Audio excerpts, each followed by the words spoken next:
Apa saran Ustadz atau pendapat Ustadz tentang ada kelompok atau golongan yang terus-menerus menghina agama kita, baik dari non-muslim ataupun muslim sendiri, baik itu dari tokoh yang duduk di pemerintahan ataupun orang biasa? Terima kasih. Kasih diterima. Baik. Kalau ada non-muslim berbuat negatif kepada Islam, mungkin karena belum tahu. Dan yang belum tahu itu diberitahu. Pertanyaan saya, kok bisa ada orang Islam menjelek-jelekan Islam? Sebetulnya dia siapa? Karena orang yang memeluk sesuatu itu tidak akan mungkin melukainya. Anda memeluk anak Anda, apakah mungkin saat memeluk Anda melukainya? Anak Anda dipeluk, sini sayang, tiba-tiba dijitak, plak. Tidak mungkin. Peluk itu tanda sayang. Anda memeluk Islam, masa Anda melukainya? Mustahil. Jadi kalau ada orang kemudian mengatakan muslim, kemudian dia melukai Islamnya, maka ada yang salah dalam keislamannya. Minimal munafik. Minimal itu kata Quran. Hati-hati. Quran surah keempat ayat ke-140. Posisi paling kiri sebelah bawah. Ini sikap bagi orang munafik. Cirinya kadang kalimat-kalimatnya bagus. Cirinya di Quran surah kedua ayat 204 sampai 207. Wa minan nasi may yu'jibuka qawluhu fil hayatid dunya wa yushhidullaha ala ma fi qalbihi wa huwa aladdul khisam. Di antara sementara orang ada yang kalau bicara kata-katanya begitu menarik. Retorikanya cantik. Kalimatnya bagus. Kadang-kadang membawa nama Allah. Ayat Quran dipotong-potong padahal dia musuh yang paling bahaya. Coba Anda lihat. Ada mengaku muslim tapi bisa mengatakan kalimatnya bagus. Semua agama itu sama. Menuju pada Tuhan yang sama. Cuman caranya beda-beda. Pernah dengar kalimat itu? Siapa yang mengucapkan? Tuh. Kalimatnya bagus, seakan-akan menarik. Kata Quran, padahal dia musuh yang paling nyata. Itu sudah jauh-jauh hari diperingatkan oleh Nabi. Anda buka hadis Muslim, jilid yang pertama, halaman 111. Bab yang keempat, hadis nomor 6. Paling kiri sebelah atas di kitabnya. Rawinya sahabat Abu Hurairah radhiyallahu taala anhu. Kata Nabi, sayakunu fi akhir ummati dajjaluna kadzabun. Akan muncul di akhir-akhir umatku nanti para pendusta yang pintar-pintar. Ada dajjal, ada masih ad-dajjal. Kalau dajjal saja bukan makhluknya, tapi mengambil sifatnya. Di antara sifatnya pintar. Dajjal itu pintar atau bodoh? Pernah lihat? Masya Allah. Dari mana tahu pintar? Bisa menipu orang. Kalau tidak pintar bagaimana bisa menipu? Kalau masih ad-dajjal makhluknya. Kalau dajjal saja sifatnya. Kata Nabi akan banyak orang pintar yang menipu. Dan nipunya bukan nipu biasa. Bukan bisnis. Kalau bisnis dari jahiliyah sudah banyak. Yang ngurangin timbangan zaman jahiliyah sudah ada. Wailul lil mutaffifin. Celaka orang-orang curang. Alladzina idaktalu hum 'alan nasi yastawfun. Yaitu kalau menimbang mereka kurangi. Jadi kalau masalah curang di bisnis zaman jahiliyah sudah ada.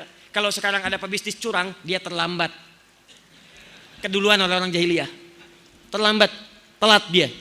Sampaikan pada orang curang, antum terlambat, sudah keduluan jahiliyah. Telat lahir dia. Tapi yang ini bukan masalah dunia. Yuhadditsunakum bima lam tasma'uhu wa la yasma'unahu aba'ukum. Dia akan bicara tentang urusan agama Anda yang membuat Anda kaget. Jangankan Anda, orang dulu pun kalau dengar akan ikutan kaget. Saya belum pernah dengar ada orang jahiliyah, sebodoh-bodohnya orang jahiliyah tidak pernah mengatakan kalimat semua agama sama. Coba lihat, saya tanya sekarang, yang mengatakan semua agama sama itu orang pintar, orang bodoh? S1, S2, S3, S4, kerupuk 2. Pintar. Kecil. Itu teman-teman sekalian, mohon maaf. Itu kata Quran, orang-orang bermasalah. Nah, menyikapi orang seperti ini, dalilnya Quran surah 4 ayat 140. Wa qad nazzala 'alaikum fil kitab. Telah tetap ketentuan dalam Al-Quran. An idza sami'tum ayatillahi yukfaru biha. Ini akhir dari jawaban kita.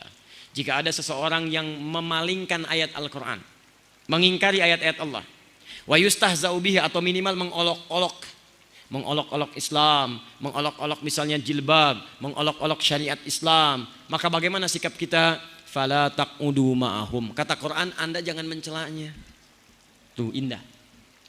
Daripada Anda buang-buang waktu mencela orang lain, lebih baik lisan kita dipakai untuk baca Al-Quran. Terlalu mahal energi kita untuk mencela mereka itu.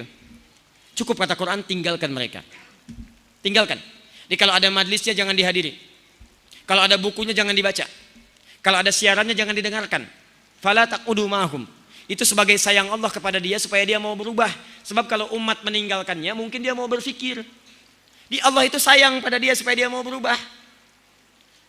Hatta yakhudhu fi haditsin ghairi, sampai dia tobat kembali kepada pendapat semula. Maaf, innakum idzam mithluhum. Kalau Anda ikuti lama-lama Anda seperti mereka, ujung-ujungnya enggak sholat juga.